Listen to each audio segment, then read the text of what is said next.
So, good day sir. For today, I will demonstrate a final system of bookstore e-commerce. So, wait natin siya mag-open.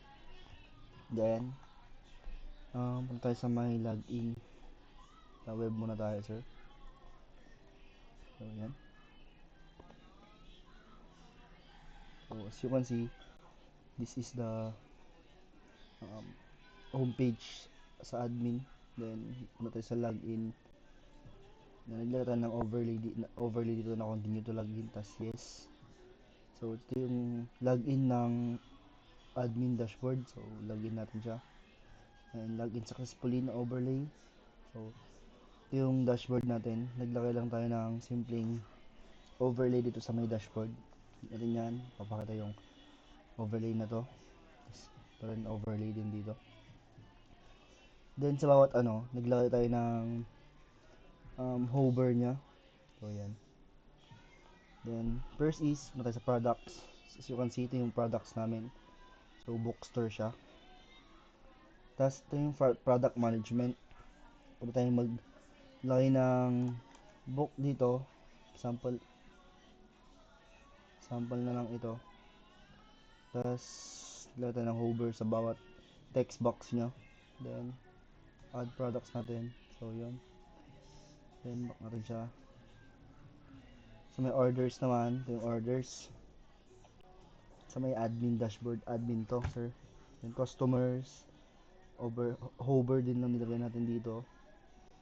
Tapos, naglagay ako ng simpleng bundles. Yung mga benta namin. Tapos, hover din dito sa may search. Then, settings. So, din settings natin. Pwede mag-change password, change email, and then log out, tas delete account.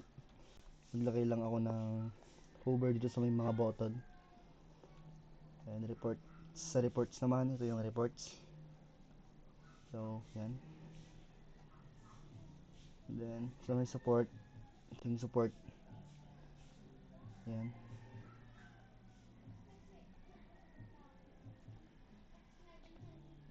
Yan yung support natin.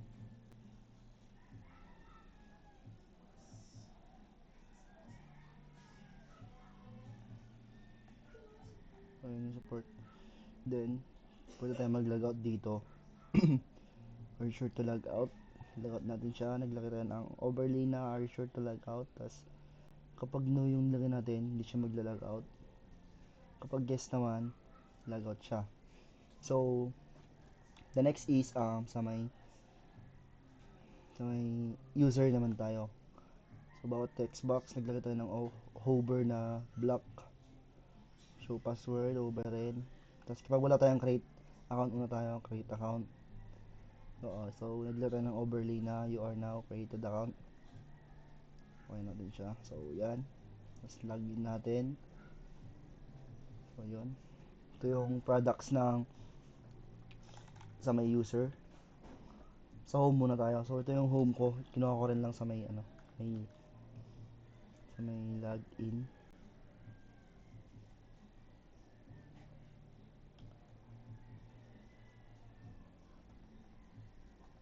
Then, products. Pwede tayong mag-add to cart dito. Add to cart natin itong The Rain in Spania books. So, yan. Tapos, place order natin siya. So, naglagay tayo ng overlay na order placed successfully. Then, tayo sa carts ulit. Wishlist. Wishlist natin yan. Tapos, try natin yung buy now. Buy natin to. Place order natin. So, yun. Tapos, settings. Wishlist muna para tayo. Ito yung wishlist ko. Settings natin. Ito yung settings natin. Kinuha lang natin sa may dashboard ng admin. Then, lagot natin. So, yun. Then, next is sa may mobile naman tayo.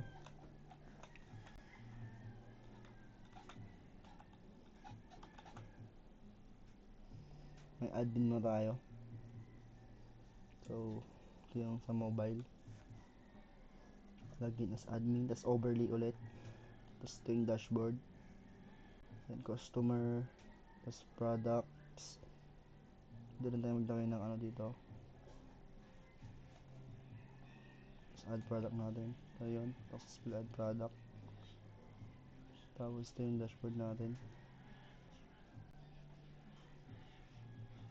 Sa reports naman, ito yung reports. Pwede rin tayo mag-logout dito. Yun. Yung orders, yung orders. Production rin lang. Then, saan naman tayo sa may user naman. So, create account muna tayo. So, login user. Tapos ito yung homepage ng user. Get started natin siya.